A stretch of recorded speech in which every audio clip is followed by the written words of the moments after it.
there's another thing that is absolutely a technique, that will make sure that you get bounty, but it's so wildly unpleasant. And actually the brain has a hard time processing it that we don't talk about it enough, but sometimes it's the only solution. And in gardening, if for some reason your infestation is too widespread, if you have done everything you can to kind of isolate it, treat it, keep it to one area, but it has taken over all aspects of your life, your garden, everywhere else, the only solution to make sure you will grow again is to tear the whole thing down. You have to pull up the entire garden. You need to pull things up by their roots. You have to turn over the soil. You have to treat the entire area. There can be nothing left. And you have to do all of this to get it back to where it needs to be. And then get this, you can't even plant right away.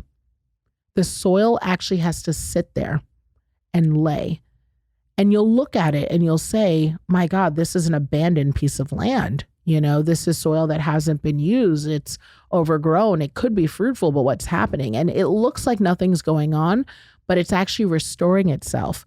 It is getting its nutrients back. It is preparing itself for the future. And it's healing. And all of this, if you plant too soon, if you rush to put back in the soil because you think it looks right again, your crop will fail because there aren't enough nutrients in the soil. It's not fully healed.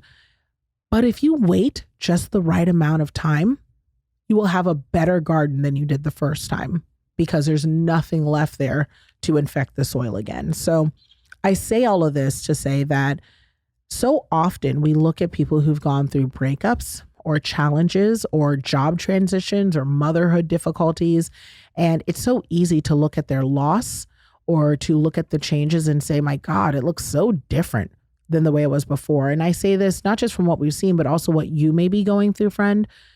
You may be feeling like, I cannot believe that it looks nothing like it did before. I cannot believe that my new world just does not feel like it has the bounty that it used to. I look like a barren field without any fruit. But if you're just in a season where your soil is gathering nutrients, you are actually preparing yourself for the greatest harvest. And it's hard to believe, but what you're doing is the only way to assure that you will flourish. So, one, as individuals, I always want to encourage us to grant people grace and also encourage them and, nurture them, because even a barren field still needs water and it still needs nutrients and it still needs to be treated and it still needs good sun and all of that.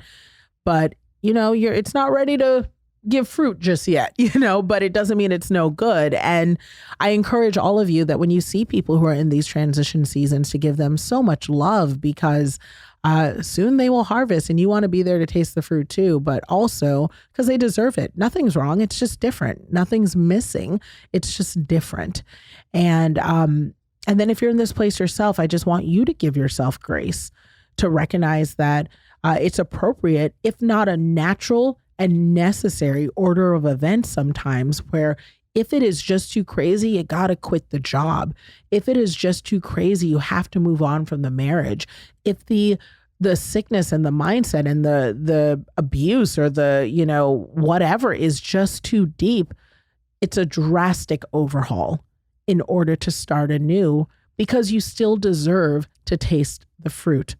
And the sooner you do it, the quicker you get to, replanting season and to get to pick the goodness.